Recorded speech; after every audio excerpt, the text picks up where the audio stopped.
Okay, so 2024 has been a crazy year in the underground and arguably one of the best years in quite a long time. I mean, so many interesting things happened and so much good music dropped, from memes to beef to federal cases. There was literally no lack of entertainment, no lack of drama, and today we're going to be going over all of that and more in chronological order. We're going to detail every single thing that happened in the underground, and you're going to want to stick around. You're going to want to subscribe to Sad Part 2 because I'm bringing you premier underground content all year. Let's start with one of the first major events of the year though, and this was when news started to spread that the underground GOAT, Summers, was actually the reason that Cardi's tour got cancelled, and tweets like these started to pop up from big underground pages. Homicide Gang could be the ones holding up Cardi's Antagonist tour due to their altercation with Summers at a show a couple months ago. Live Nation, who sponsors nearly 400 venues worldwide, wants nothing to do with them and is currently in a legal battle with them as well. And if you guys remember, Summers and Homicide Gang actually had an on-stage altercation at a Box Boys show in November of 2023, and this apparently had major implications on Homicide Gang's touring potential. And basically what happened was, Homicide Gang got into the fight with Summers on stage, and then because of that, venues didn't want to book Homicide Gang because they saw them as, you know, a liability. This causes insurance to go up, prices, stuff like that. No one wants to be responsible for violence at their show. So when Cardi was trying to book his Antagonist tour across the nation, he wanted Homicide Gang to be, you know, on the tour. It was the Opium tour. But unfortunately, these venues didn't want Homicide Gang there.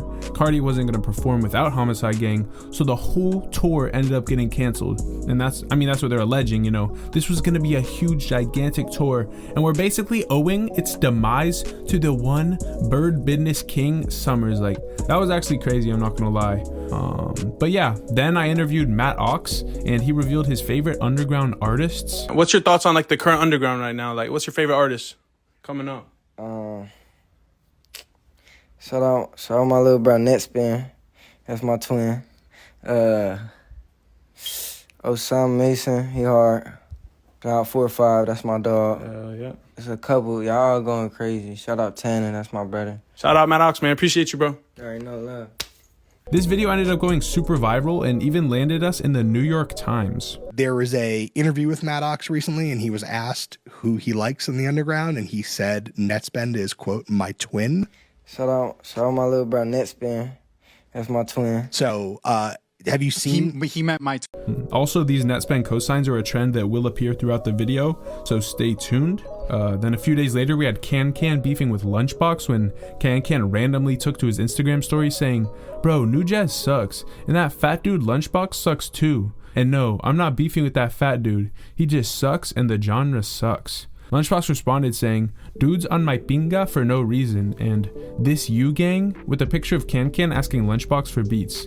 I think we can all agree that Kankan is correct. New Jazz is horrible, and that's why no one makes it anymore. That's why Lunchbox has 26,000 monthly listeners. And yeah. We then had NetSpend falling out with DJ Fat. Get it in the back. I don't even, bro, stop mentioning NetSpend. And you don't mention NetSpend and DJ Fat in the same sentence. I don't know that nigga. I don't know that little kid. I don't know that little nigga. Fuck, I don't not know that little nigga, man. And that was, I don't know, the NetSpend theme continues throughout the video, so stay tuned if you're interested in that. We then had Tana getting pressed by Bandana Saint and Nate CXO. Bro, Tana, bro, tell them you got slapped, bro. Don't lie to them. Don't lie to the fans, bro. Tell them niggas what happened. Bandana Saint then tweeted, "Stop associating me with bro, not my mans." Nate CXO slapped the F out of him. Tana. Yeah, bro, this shit's crazy, man. Like, this is why I'm never having friends again, bro, or loving anyone again, bro, or trusting anyone again, bro. Like, because you fuck up and then they fucking turn exactly the opposite, bro. Like the fakest people, bro. Dick riding and then fucking being like, fuck you. Fucking pussy. But yeah, fuck all that shit, bro. But yeah, I'm in Tampa stranded. I'm broke as fuck. So if you live in Tampa and you do want to kick it, hit me up. Because I'm out here. Like, probably I have no money. Like, I'm probably just going to end up being like out here for a couple more days because I gotta get the money. I scrolled past my dick on accident when his girl was looking, bro. Grow up. It's not that fucking big a deal. Y'all are pussies. And fuck you. And I hope you die slow. I love it because, like, I carried motherfuckers' whole lives, motherfuckers' ass at music. And I don't take no credit. And then this is how I get treated. Well, good luck with your music, guys.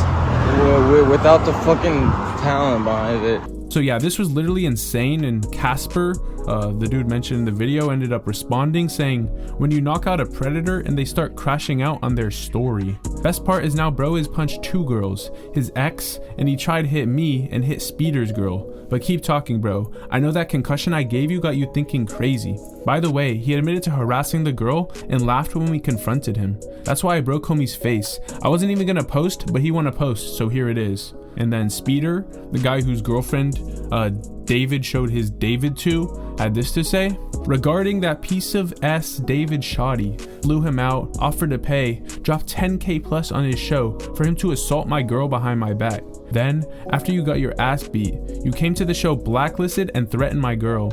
Eat a David, bruh. You are so cooked. And then David responded by saying this on Instagram Live. I was a little manic and like, I was talking to Speeder's girlfriend who was nice at the time. And yeah, she was like, I was telling her how like I feel like I like make people uncomfortable sometimes and this and that and this and that. She's like, no, you're good, like you can open up. And I was like, okay. So I like was vulnerable and I was telling her about some of my problems.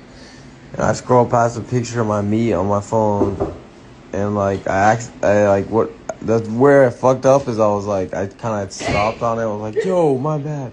I should have just kept going. But either way, it sucks. Like yeah, that sucks. But like, bro, the fucking punishment I got for that though is insane, dog. So yeah, throughout this time we had a bunch of rappers blowing up, most notably of which, in my opinion, was NetSpend, although there are a couple others I'm going to mention. But he had an insane 2024, and I think a super underrated part of him, like blowing up and the tide shifting from hate to love, was when Lucki co-signed him around the beginning of the year. So the first record of them interacting was this Underground Sound tweet, where they posted Xavier So Bass and NetSpend's music video for 40. Vivid, run at 70-30. Lucki actually replied to this and said, I can't bap, this shit fire. He actually got a lot of hate for this tweet. People were replying with stuff like, oh, Tune, you got paid for this. Oh, you I can't believe you actually listen to this music. And there was one tweet reading, not organic or natural, it's fabricated clout. Glad Lucki made a back shit. Not organic or natural, it's fabricated clout. Glad Lucki made a buck though, I F with Lucki. But Lucki responded to this saying, bro, you're confused as fuck if you think I let people pay me for a cosign. I'm rich as fuck, bro. Stop hating on kids. They were actually seen in the same party or club or something in Miami. There's this video Lucki took where he's like, life's so random. And he shows NetSpend. NetSpend throws up like the slime his nose. And then Lucki starts like laughing at him. Hey y'all, life's so random.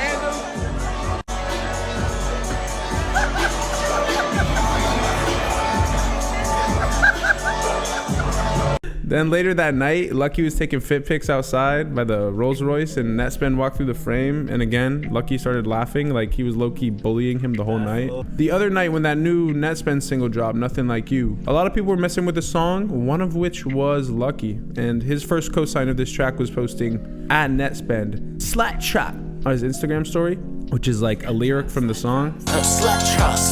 Then later that day, he actually reposted this video to his Instagram story of him listening to the song, and he was like low-key singing it word for word already, bro, looking all giddy and shit. He also went on Instagram Live playing that song on the same day. So he is low-key the biggest NetSpend advocate in the world right now. And yeah, like, guys, remember back in the day, NetSpend was super hated on, and eventually, like, he kind of caught the attention, and he still gets hate, but it used to be overwhelmingly hate. But I think this Lucki thing definitely played a role. But very soon after, we had another huge event from another recent breakout artist, OsamaSon, who has kind of received clone allegations since the beginning of his career. Although in this instance, it actually led to some legal trouble. This Reddit user by the name of Hikiko Moral, he posted in the Iron Maiden subreddit a picture of the Flextra cover, OsamaSon's deluxe for his recent album. And he said, music artist OsamaSon takes inspiration for his album cover. And basically, there's a graphic artist named Derek Riggs. He made an artwork called Power Slave back in like 1984. The Reddit comments were kind of crazy. They were like, inspiration equals literally just a shitty edit of stolen Derek Riggs artwork for Power Slave. Lame as F if he didn't get permission from Riggs. He didn't. Wow, shitty filters over someone else's art. Cool. Not inspiration, it's theft. He didn't credit the original artist. He did not have permission from said artist. Inspiration is creating your own artwork that is similar to the predecessor. This is not his artwork, and it is just a photo of the art with a couple filters on it. I've never listened to him, but it's poor taste to do something like that. That's not inspiration. That's theft and should be sued. Wow, you know, pretty good foreshadowing there. If you look at the pictures, it's pretty much he flipped the image vertically, added some filters, and then put like dread. Recently, OsamaSon posted something to his story. He was like, Iron Maiden is suing me, so ... Cover is gone. Then in the next story, he also said, thanks for leaking my personal stuff too about my life. You want to know me? I don't even know. I think he was talking about some dance videos of him, you know, jiving out to Summers. And then OsamaSon went on his story recently. He was like, wanted to clear things up about Iron Maiden. They did not and aren't suing me. They politely asked me to change the art because I didn't get permission from them. Let's keep it positive and stop trolling/harassing. We then had Sematary and Joey's beef kind of reach a breaking point and even got a public Joeyy response. This interview that Sematary had with Interview Magazine. In this interview, there's a dude named Pierce, and he asked Sematary, is there a living person you most despise? Sematary responded saying, no personal beefs that need to be on record. I'm not rocking with blank. It says redacted. I'm not rocking with effing alt-right stuff in the underground. That's the best I can offer. They need to not make music anymore. If I could, I'd make sure he wasn't around. You'd take it into your own hands? And Sematary said, yeah, when I see those fools, it's on. Joeyy kind of wasn't messing with this. First of all, fuck the opposition. Y'all are fucking stupid. Listen, I'm gonna say it like this. Half of y'all are fans. I run into you. You're shaking. I tell you, don't worry, I'm not gonna do nothing to you. And then you ask for a picture, but then you're like, oh, I can't take a picture with you because of And I'm like, all right, whatever, it's fine. Then you meet the bros and you ask them for a picture. You take pictures with them on your phone. Okay, you're low-key fans, I get it. And then you go and pay for PR and use that PR to wish bodily harm on who's presumably me and my friends. Meanwhile, you dick riding my other friends. So y'all can't make your mind up about who you want to fuck with and who you don't want to fuck with. So you're fucking stupid. And y'all know where I'm at. You know where I'm gonna say at. You know where we stay at. You lucky I was OT when y'all came to the East. You know where I'm at. You won't listen to my DMs, you won't talk to me in DMs. So what the fuck do you want from me? Stupid. Fuck you. The breaking point was then reached shortly after when Joeyy spotted Sematary at the Chief Keef party and things got a little hectic. And yeah, guys, basically what had happened was Sematary and Joeyy were both at this Chief Keef Almighty So 2 listening party. And obviously they had problems in the past, like publicly, they've been talking out at each other and stuff. So when Joeyy finally ran into Sematary, he went up to him and he posted this picture saying he wouldn't turn around, sad face emoji, of Joeyy standing behind Sematary and some other haunted mound dude. Nextel posted, turn around bro, we just want to talk, ? At Sematary. Ricky Chicks posted he wouldn't turn around. And Nextel said, just to clear it up, we tried to tap on Zayn, grave man's shoulder, and he wouldn't turn around no matter how hard we tried. Kinda impressive. So yeah, I mean, this whole thing was crazy because clearly Sematary had been talking a lot of stuff about Joey and what would happen if he saw him, but then they ran into each other at the party and nothing happened. Sematary responded to this by saying that he did it out of respect for Chief Keef, like he didn't want to cause any issues at the Chief Keef party, which some people understood, some people claimed was, you know, just done to alleviate him of his bad actions. But yeah, what do you guys think? Let me know, because we then had an unreleased Isaiah TG interview by .com Nirvan, which got bought for $15,000 in like a Discord group buy after Nirvan got hacked, and this was among a bunch of other stuff they got off Nirvan. But the Isaiah TG part was insane, and this was actually crazy. I mean, the interview was super insightful, and they're super rare. Like, Isaiah TG interviews are rare, bro, and unfortunately I can't play a single clip of it because my channel will get struck down by him. But you can find the clips on TikTok and such if you search hard enough. But yeah, we then had another throwback, kind of similar to the David Shawty situation when Icy Twat and his old group Divine Council had a beef breakout. And before I play the clip, just know that like this beef is also pretty crazy, and Divine Council was big at one point. Like, they had a promising career ahead of them, and now we know what ultimately led to their demise. Icy Twat tweeted this: since everybody getting their old beefs out the way, tell Divine Council why we really broke up, because they giving minors chlamydia. Icy Twat then said Silk, in reference to Silk Money, one of the members of Divine Council. You remember you got high off shrooms at Julian crib and cried in front of everybody about how you was attracted to your mother? Y'all want me to keep going? Someone replied to the tweet saying, you're lame for this, bud. To which Icy Twat replied, let a dude threaten your life and you be nice. Someone on Instagram asked, why don't y'all just rumble with the hands? To which Icy Twat replied, because he won't drop low or his real number.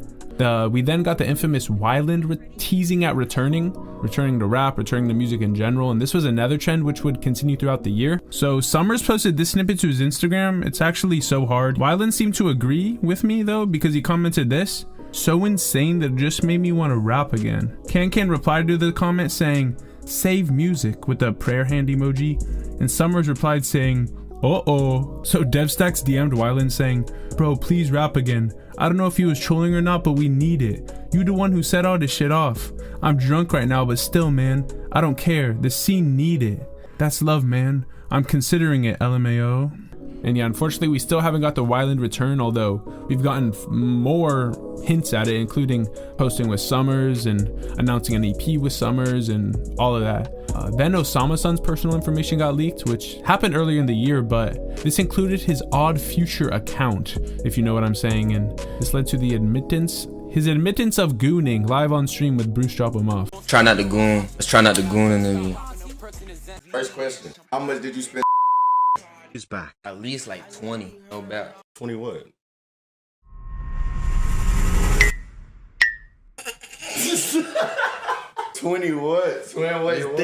OsamaSon took shots at Jace on the Bruce stream as well, and it actually got like really awkward. The clip is low-key hard to watch. Lil O, why you got titties? I know somebody that's not getting on no flights, twin. Not even leaving the house, but let's do the try not to lie. Wait, who not getting on no flights? Like, they don't got no money to get on no plane, or like they just can't go, like they can't leave the country or something? Just never seen a nigga out the crib. Jace clearly got mad at this, as he gets mad at almost everything, even if it doesn't involve him. They gonna say I'm still talking shit.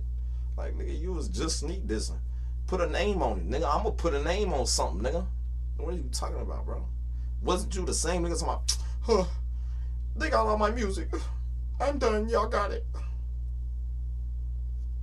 The fuck? That bitch ass label you signed your life away to when you, now you twerking for the white man. I know, he talking about, I know a nigga who don't leave the house, he don't take flights. Nigga, I know a pond for the white man that lives hotel to hotel that don't got a house or cars. And it's you. Bitch, what are you talking about, bro? Oh God, these rappers do not pay rent. That nigga signed for 300 bands. Oh God, nigga. Then I'm coming out right now. Everybody was talking about he signed for $1 million. Ah, what? This nigga was in my DMs talking about, look, search up how much I signed for. Whoop-de-whoop. bro. I got ties in the industry, bro. These niggas said you signed for a petty ass 300 bands, nigga. Ah ha ha ha ha ha ha ha. Fuck, nigga. You's a broke bitch on dead homeboy, and it's like that. You're a bitch. You're a peon, bum ass peon. You will never know what I have in my pockets. On God, why do you think I get up every day and turn on this stream? Because my pockets are good. They're getting good. They're getting right, nigga. And you gotta sit there and twerk for the white man and live hotel to hotel and fly across everywhere, and you will never be able to lay your head down in the California king bed like I do every fucking goddamn night. And a big ass 85-inch TV in every fucking goddamn room. Fuck you talking about? Like, what if you... Ha ha! Broke boy. Ah ha ha ha ha ha ha ha ha ha ha ha. Broke boy. Fuck you talking about? Stupid nigga. Yeah, that's why I'ma always win, regardless. Whatever the fuck you say about me. What am I addicted to? First question. OsamaSon's word addict. Oh, the 20 rack shit. This is funny though, because it was basically a known fact already that OsamaSon was an avid like Odd Future user. I don't know if you remember those leaks of his recently where they like leaked unlimited songs, they leaked unlimited old TikToks, pictures, basically his whole digital footprint. But yeah, they even leaked his Odd Future account, which is crazy. He was messaging a bunch of girls, like a bunch of the models and stuff. Most famously using the line, "need a content partner." Then Destroy Lonely ended up getting hit with some pretty crazy allegations, although they haven't seemed to have had any negative effect on his career thus far, but this is basically what happened. Basically, so he was dating this lady named Aisha Mia. He ended up getting arrested for hitting on her. Like, there's court documents and everything. And that's kind of how we knew about this situation in the first place, but we've never gotten this much of a detailed explanation on it. So she started a Twitter thread with, "I feel like when I say don't talk about me, I mean it always respectfully. Now Bobby, why are you in Paris following my best friend in the club to the bathroom with your security to talk about me?" Tell her what you just said. No, dude. I'm being so 100. I would never ever in my life. I would never ever in my life. Tell her. This is between us. Tell her how much you love her and what you just said. She says, "I'm so over this, LMAO.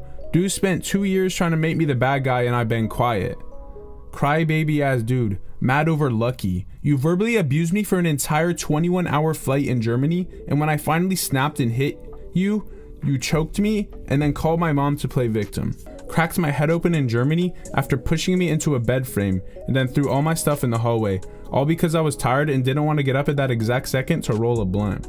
And she put these pictures out, blood on her hands, all her stuff in the hallway, on the sheets, on her head. "We were out once with at least 10 people. We argue. I want to sit in the car till the race over, and you take one of my phones to try and stop me. I order an Uber to go. You hop in my Uber and slapped me on my face 4 times, and then the same night you go cry on the song with Pink Pantheress about it.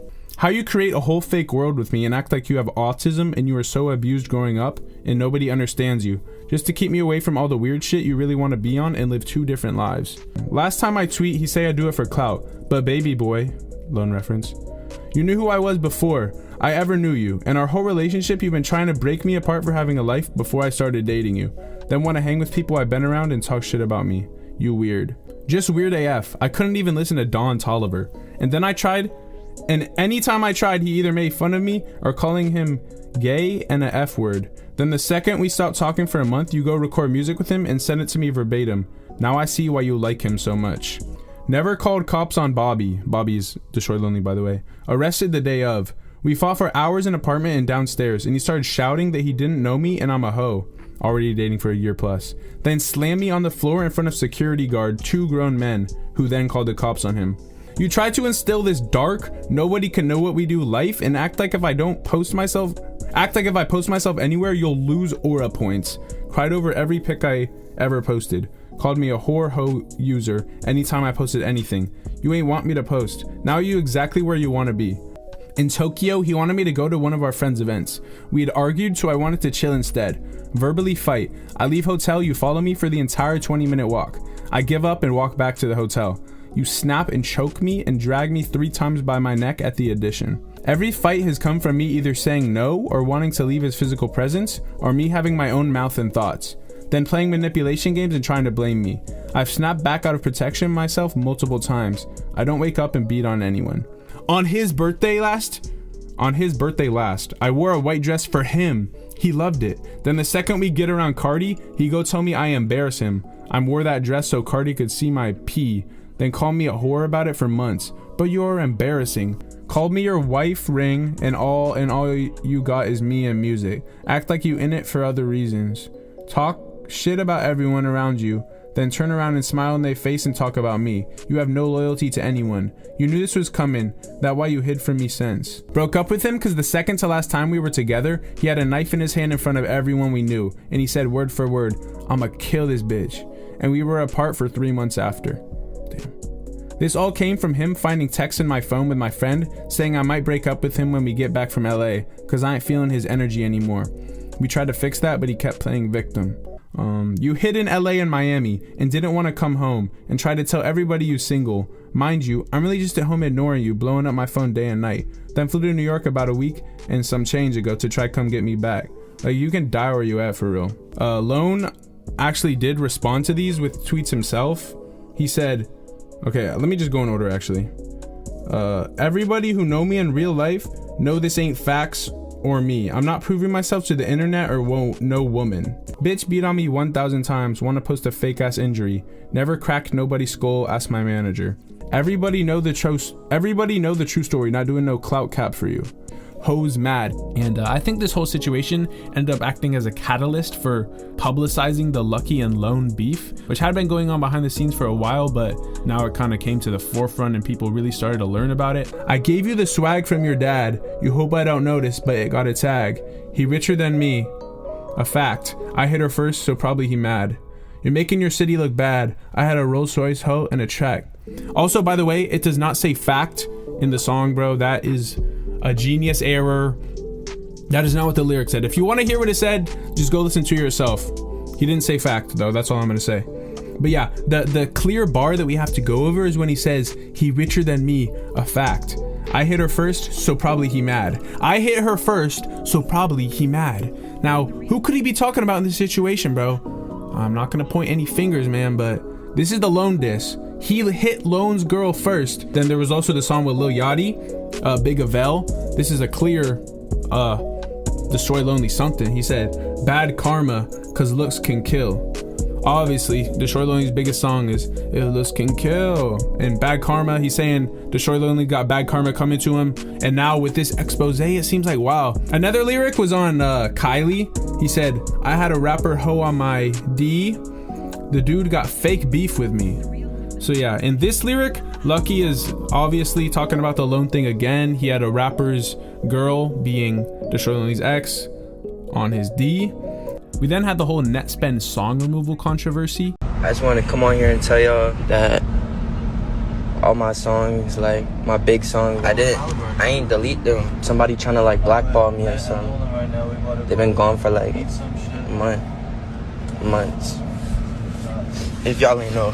9 more songs were wiped from Spotify for seemingly no reason, with no comment from NetSpend or his team. A random account took to Twitter called Viroc0, basically claiming to be the source behind these takedowns. He tweeted this. He said, all you NetSpend fans crying about who took We Not Like You down. I did. And there we have screenshots of his like Spotify emails. Spotify has been notified of your legal claim. Dear Aaron Smith, this is a confirmation email that the following legal claim has been submitted to Spotify. Blah, blah, blah. And then they emailed him that the song was taken down. And so basically what this means is that this dude submitted a false copyright claim on Spotify, which is apparently super easy these days to level against independent artists. And he just basically emailed Spotify, told them that the NetSpend song was copyright infringing on him, and then probably sent some type of file that he claimed to have made that was infringed upon, something like that. I don't know exactly how it works, but that ended up getting the song taken down somehow. The situation went silent for a couple of days, and 2 days later, NetSpend Spotify actually got hacked. There was a different picture uploaded as a Spotify profile, and it said, answer DM 159F off on Instagram. So I went to the Instagram, and it was on his story was a screenshot of the Nothing Like You cover, and it said listen, and there was a link, and this link actually went to the Nothing Like You song that was apparently back up on Spotify. At this point though, when you clicked on the link, nothing worked. A couple hours later though, the song was reinstated on Spotify. So it seems like this hacker dude, whoever was on NetSpend Spotify, somehow got the song back, because it was working like literally hours later. And this is still ongoing to this day, and we're yet to receive a real explanation as to why, although there's a bunch of theories about, label switching and hackers or whatever. But following this, we had arguably the most surprising news of 2024 when Ghost Mountain returned to the Haunted Mound. So basically the other day, Ghost Mountain posted to his Instagram this picture, I don't know, like a little cornucopia of vegetables and fruits. It's in a square, so it's assumed that this is like a song cover, an album cover, something of that sort. Thankfully, we got confirmation of somewhat of the meaning when Sematary reposted it to his Instagram story, which shows that yes, there is conversation between the two. There is something going on between the two. Is Ghost Mountain back in Haunted Mound? Who knows? Oh wait, we know, because Ghost Mountain's Instagram bio is Haunted Mound. So yeah, Ghost Mountain is officially a Haunted Mound member. Now on this Instagram post, Sematary commented, yeah. Buckshot commented, a presence so strange, a face so familiar.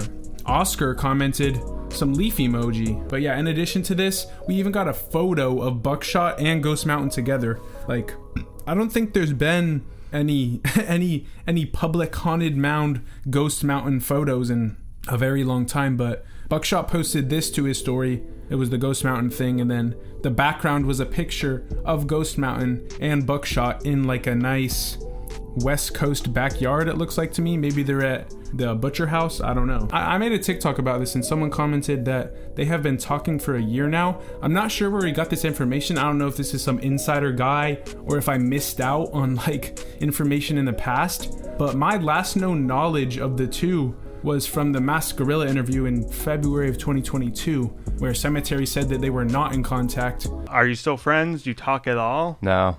It's just he over. He had some mean things to say about us, probably because he's sore he ain't here with us. He actually spoke on the reason they broke up in the first place in this interview, and I'll play some clips from that now. He was just into more regular life stuff, and I'm only about this ever, so, but I knew he was hella good, so I was like, bro, you should really do this, bro. He like kept coming to the studio with no lyrics written or nothing, and didn't show up for videos, hella flaky. And yeah, that just led to tensions when one person's really into it and the other one's like, it's a hobby. So with that being said, last question.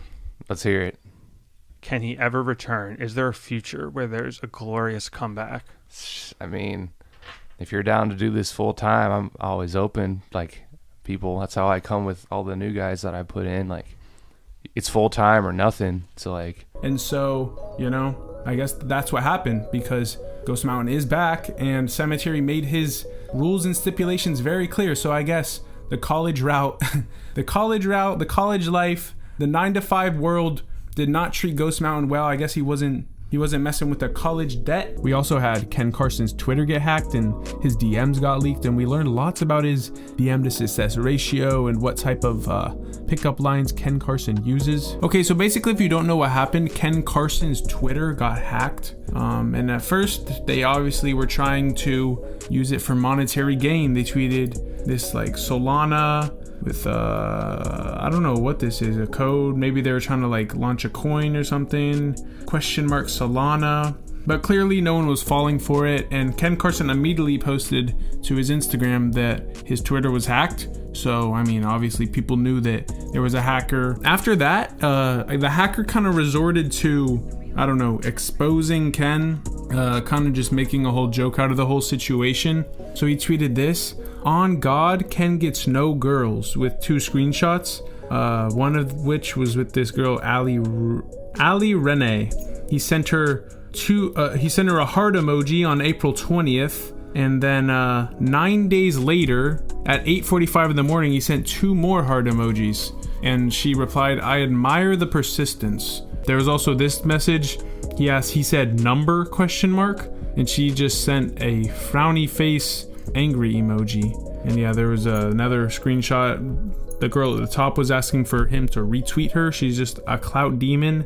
Apparently he loves this little like black heart thing. I don't use Twitter DM, so I don't know what's up with that. But another funny thing is someone asked for Ken Carson's bookmarks, and the hacker actually shared it. One of Ken Carson's bookmarks was reduce belly fat, workout at home. Get up in the morning and exercise 100. Okay, basically it was like a fitness video, like an ab workout. And this video wasn't the only belly fat thing that was in his bookmarks. Apparently there was this tweet, 10 best ways to lose belly fat in 90 days, how to lose, blah, blah, blah. Then someone said, go through his DMs with Cardi and Opium. Get some info on new music, bruh. Don't just post BS. The hacker said, on God, he just spams them with memes every day and they reply once a month to him.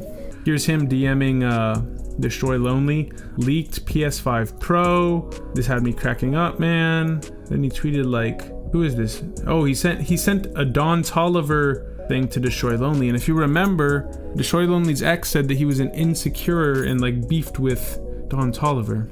But then someone said Baby Money received the Spirit of Detroit Award. Who? And then finally Destroy Lonely answered and said who? Clearly because like Destroy Lonely goes by Baby Money, so they were upset that there was someone else named Baby Money. Or he messaged Lone and said, this fake, look at profile pic. Shit zoomed in. And then the dude said, fans so damn weird, SMH. And yeah, it was a tweet from Unseen Opium, who's like a big Opium Twitter account. There was also this this message. He was sending a little freestyle to Lone. Yeah, then the hacker said, put the fries in the bag, bro. And he showed his Ken Carson DMs with Opium Baby, where he left him on red for these 2 messages in a row, but then finally no, he didn't even answer. He sent a video of Trippy Red and said, bro, tweaking. Then he sent another meme. He sent big news for opioid addicts, and it's a Nerds Gummy Clusters new flavor. Then he sent him a tweet of Kanye's new Jesus piece and said that shit was trash. Kanye will probably respond to that, honestly. But yeah, then they posted more DMs of girls, all of a majority of which contain that like black heart button thing, bro. Like, oh my gosh, like he really loves spamming that button. Then there's this one as well. He was DMing, or Phantom DM'd him with the muscle emoji. That was funny. I guess he finally got a girl, or I don't know. Either he messaged the girl that, or the girl messaged, I wanted to see you. I'm guessing that was his message to her. So I don't know, but yeah, at the top you can clearly see that Unseen Opium DM'd him, hey, I'm here, let me slide in early. So yeah, he was trying to get into the show early, but Ken left him on delivered because he didn't want to let him into the show. Again, a bunch of heart emojis with Twitter women. Could keep going. Literally 0 bitches. Again, more. Someone, or his DMs to Lil 88. Someone said, ain't nobody talking about you. And then this dude said, you was a loser, LMAO, broke in real life. And I'll get into what that was in a second. There's a DM with Filthy that says, we got new sound and shit. This sound like, the funniest part, in my opinion, was this Nicki Minaj DM thing. It says, someone tell Nicki to hit bro back. And he was DMing Nicki Minaj for like a day straight. So at 9:37 p.m. on April 25th, he started with follow me. And he said, damn, your DM's just open? I would have been DM you. Smiling face emoji. How can you not follow Ken Carson though? That's brazy. Damn, I don't got a blue check. But he's really talking to himself in these Nicki Minaj DMs, bro. How can you not follow Ken Carson though? That's brazy. Like, oh my gosh. And then the dude told him to open the DM that said, you was a loser, LMAO, broke in real life. And he ended up opening the DM, and apparently Ken Carson scammed that dude for $1.5 band, which is actually kind of crazy for him to be doing. That was only 2 months ago, so he's clearly struggling for money, I guess you could say, or else he wouldn't have to scam fans for $1,000. But yeah, guys, if you're ever feeling bad, like, bro, I don't get any girls, but just feel better because Ken Carson is also in the same boat as you. possibly. Glock 40 took his own fan's girlfriend after being released from jail and like kind of going on a little bender, and the dude that he took the girl from ended up crying all over Reddit about it. Basically, it all started with this original post. It's a Reddit post in the Glock subreddit. It says Glock 40 spaz new girlfriend, and it shows Glock 40 and a girl like riding in a car. You'd think, oh wow, this girl must be a Glock 40 groupie. But bro, you go to the comment section, and the very top comment on this post is a dude posting a selfie with the girl, and it says, "This dude just took my hoe, I'm crying." And it's literally a dude with the girl that Glock 40 is posted up with, bro. Like, that's his girlfriend, and he found out that this girl's cheating on him with Glock through a subreddit, bro. Like, so the dude took to Twitter and said, "Just found out through a Reddit, my girl been cheating on me with Glock 40. Whole time saying she at her friend's crib. She being a groupie." And there's a bunch of like documented proof of them being together, so we know that he's not lying. So someone replied to a Glock 40 story and said, "Why you F that dude's hoe, bruh?" And so, I mean, obviously Glock 40 had a chance to either rectify the situation, you know, maybe say sorry to the dude for being disrespectful, or at least like acknowledging him. And then, you know how he replied, bro? He said, "Bro, F that dude." So clearly he has no respect for the dude who got his girl took. And then we encountered arguably the biggest meme of 2024, Rhonda. No pun intended, get it, like biggest. Someone sent me an Instagram story of a random white fat lady. She had 2,000 followers, and her name is Rhonda GDK. So it all started with this story. This is where it all began. It said, "I miss you daddy at NetSpend." And the lady posted DMs with NetSpend. It was her DMing Net. It said, "I miss you daddy." And then NetSpend DM'd her and said, "Yo Rhonda, I miss you too, ma." And she said, "I need you to run a train on me and my sister," which I'm guessing she say me and my sister. And then NetSpend said, "Bring your sister Meg, she bad as hell." And Rhonda said, "Yes, Poppy, I miss you. I remember before you was a rapper," except she spelled rapper wrong. Like, she forgot one of the P's, which is, I mean, a crazy word to say. "I remember before you was a what? I miss those days." And then the iconic line that I've seen all over TikTok, all over Twitter, all over Instagram, NetSpend said, "I got racks now, Rhonda. I'll pull up to Detroit for you. Yo!" And then she said, "Yes, daddy, please. You my man forever." And you liked the message. And then she even posted a screen recording of the DMs to confirm the authenticity of it.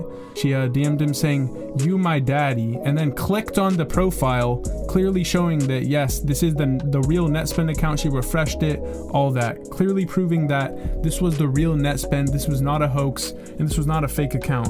So I mean, that puts that at bay. Then someone commented on the story saying, "He's 17, bro. Dude, WTF?" And she replied saying, "I don't care." And I mean, that's just a crazy, like, I don't know how old this lady is. She has to be at least like, what, 25 or something. She's DMing this 17-year-old kid. So I guess that's where it was left at for a little bit, but just these DMs alone went super viral. Like, I mean, there was TikToks that with like 100,000 views talking about, "Oh, I got racks now, Rhonda." I even did one myself that got, oh, I just clicked on it. It has 36,000 views, 5,000 likes, and it's literally just a caption on the screen that says, "I got racks now, Rhonda." So, I mean, clearly it's like a big cultural moment for the underground. And I mean, everyone was talking about it. Everyone was commenting on it. It was probably one of the funniest things that we've seen in a minute. I mean, my Instagram post alone had almost 5,000 shares. Like, Rhonda took to her story again, posting more DMs with NetSpend saying, "B, this the last time I speak about this. It over. Leave me alone now. Stop mentioning me. Stop posting and shut up about me. Bye. Daddy, they hating on us. They won't leave me alone." And she put a bunch of the TikToks talking about Rhonda and NetSpend, and NetSpend replying saying, "LMAO, F 'em. Don't post our messages." I'm guessing that's what it says. And then he put something else that she completely blurred out, so we can't see what he said. But yeah, but following that, it turns out that because NetSpend posted this to his Instagram spam, he posted a DM request from Rhonda which kind of implies that he's never had DMs with her before and she was possibly faking the whole thing, because it's NetSpend tagged in the story and he cannot, like, there's no DMs before that. Unless she hidden tagged him on BAFK, the spam that he's posting from, then that means that the whole DM saga was faked from the beginning. NetSpend even took to his own Twitter to tweet, "I got racks now, Rhonda," kind of quoting like the iconic line from the whole DM saga. So that was pretty. This situation never failed to disappoint us, and there were so many twists and turns, and we ended up getting even more insight into it later. I got racks now. I got racks now. Yeah. We still not nothing like. Rhonda posted this picture on her story that she quickly deleted, saying, "Happy Halloween, costume pics later." And there's a picture of her getting her feet rubbed with someone rubbed out. But if you zoom in, the hair looks similar to NetSpend. So people were like, yo, is this actually a whole real thing? Because some were like, yo, this is a troll account, blah, blah, blah. But with this picture, people were beginning to like sway to the idea that no, it could be real. And then you zoom in on his hand and there's a little black barcode looking tattoo. And you're like, yo, what does that mean?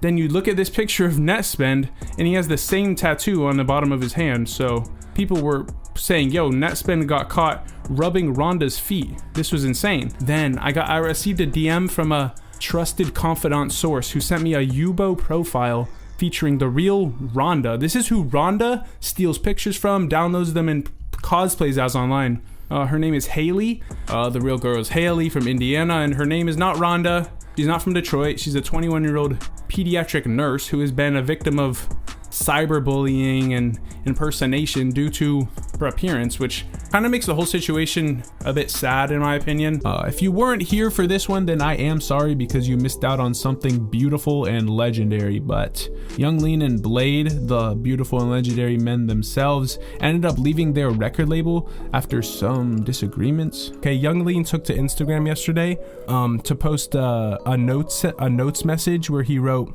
"Yo, I want to set the record straight about something that has been happening for some time and that has been confusing my fans, and I've been wanting to tell you.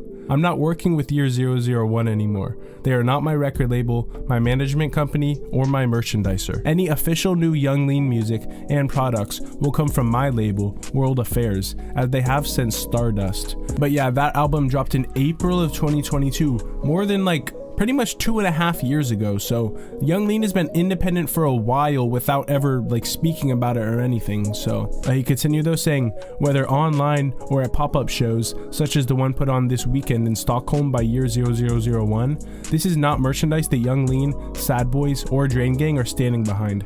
If it comes from World Affairs, it comes from me." He said, "I know you guys are smart and have already figured these things out, but I wanted you to hear it from me."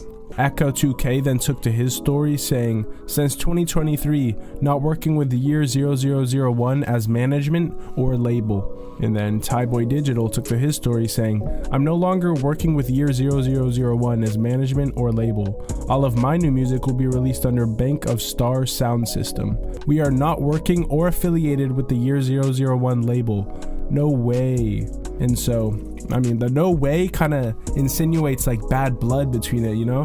And all of these artists, literally all 4 of them, have merch available on the Year 001 website to this second. You can go on there and see it. Echo 2K then went on a bit of a Twitter rant, I guess you could say, that revealed a lot of information.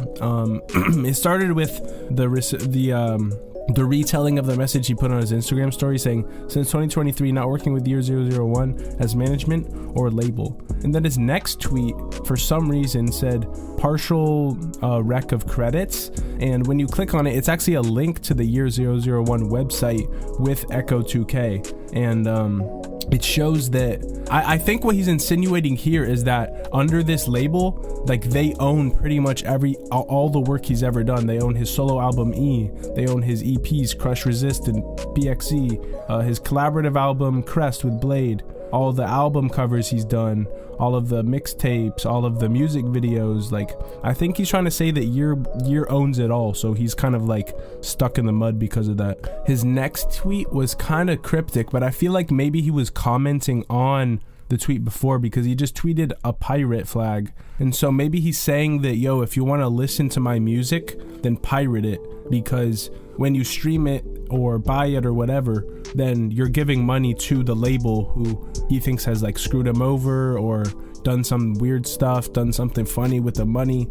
If you go to the Year 001 website, there is still so much merch from all of the artists who have said that they're no longer working. Like, they literally publicly stated it. And the sad part is that probably brought people to the website to buy merch, like in the short term, but in the long run, I think this will be a good move. But I mean, just look at this, bro. They have the Jonathan Lindor Psychopath Ballads cassettes. They have Jonathan Lindor vinyls. They have the Young Lean 2002 shirt, Metal Logo shirt.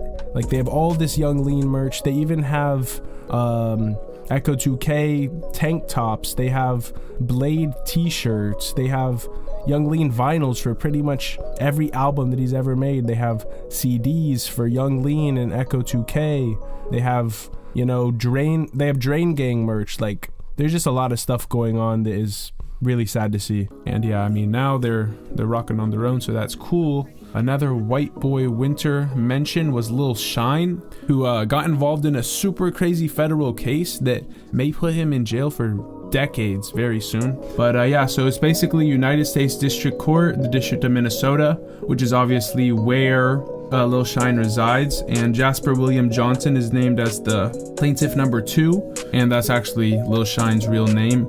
So basically, on November 26th of 2024, Lil Shine, also known as Jasper William Johnson, was hit with this 19-page federal indictment, and the charges included a sophisticated scheme involving identity theft, hacking protected computer systems, and even obtaining controlled substances worth almost $1 million, okay? And this case isn't just about one person. There was actually many people involved, like I said. But we're just going to talk about Lil Shine's part in it because I don't have consent from the other people to speak on it. And, you know, I'd rather let the courts just do that. But Lil Shine is facing a total of 23 counts, including wire fraud, aggravated identity theft, computer fraud, and conspiracy to obtain controlled substances. The indictment begins with the role of the DEA's Diversion Control Division, and their job is to regulate controlled substances and prevent their diversion into the black market, you know, like unregulated sales and all that dealer type of stuff. So to manage this, the DEA created the RICS system, which is a secure online database where physicians, doctors, therapists, whatever, they register to order and track controlled substances, such as, in the case of Lil Shine, promethazine with codeine.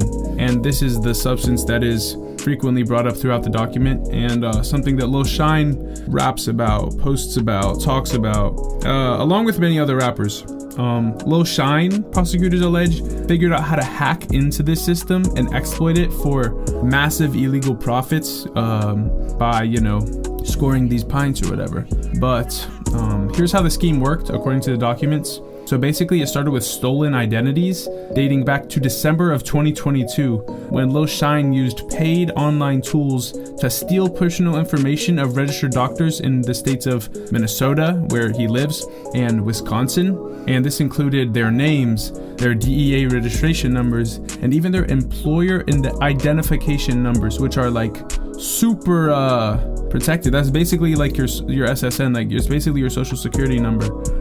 Using this information, Lil Shine then hacked into the DEA's RICS database, which I included earlier, and he changed the doctor's contact information to his own phone numbers, his own emails, even his own fake addresses, which were locations that he and the other people he worked with controlled. Which, I mean, this is like a super deep scam, bro. Like, this is huge. And then once he gained this access, you know, by adding his own personal information to the doctors, Lil Shine then placed fraudulent orders for these, you know, promethazine with codeine pints. And this is a Schedule 5 controlled substance that rappers and other, you know, users use to make lean by mixing it with soda and stuff like that.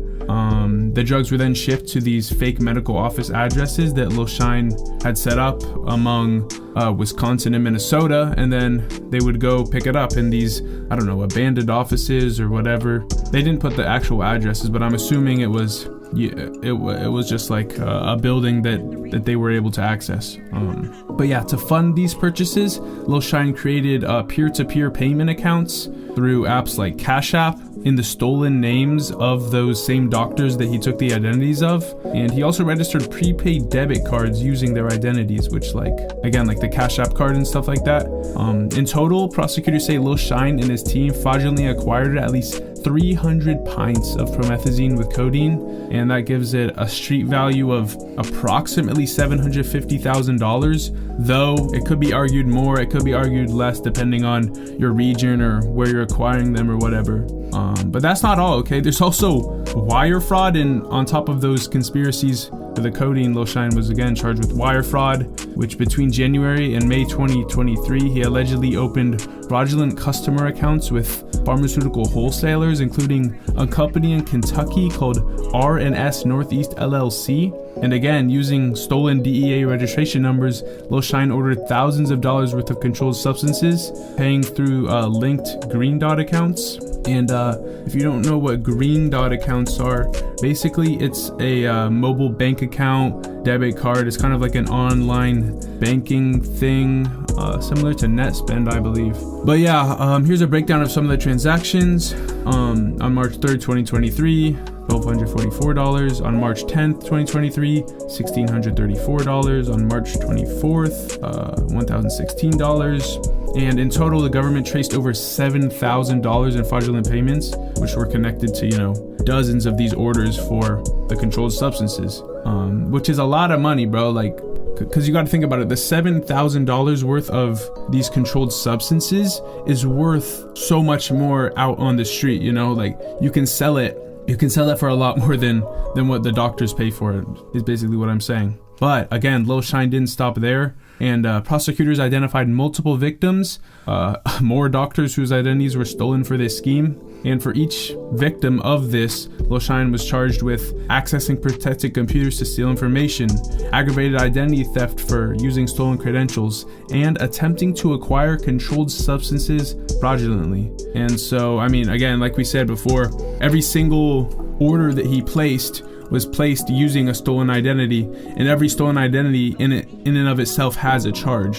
So like, I mean, they're really just probably throwing the book at him, to be honest, because they're kind of charging him for two acts, which all come down to the same thing. So hopefully it doesn't go too badly, but if convicted, he does face super severe penalties. But yeah, man, I mean, that's kind of where we're left off. But before we get out, I had a super crazy year, most notably ending with the 10-year anniversary of Rolling Loud Miami. But what was it like meeting Adam Sandler, bro? It was real quick, but how did that happen? Just we was at the same mall he was in. Yeah, we was in London. He was just shopping regular. And this is your first Rolling Loud? Yeah. You excited? Yeah, she used to do that too. Yeah, it's gonna be crazy. I'm very yeah. He's in Cali. He's with my friend Weiland.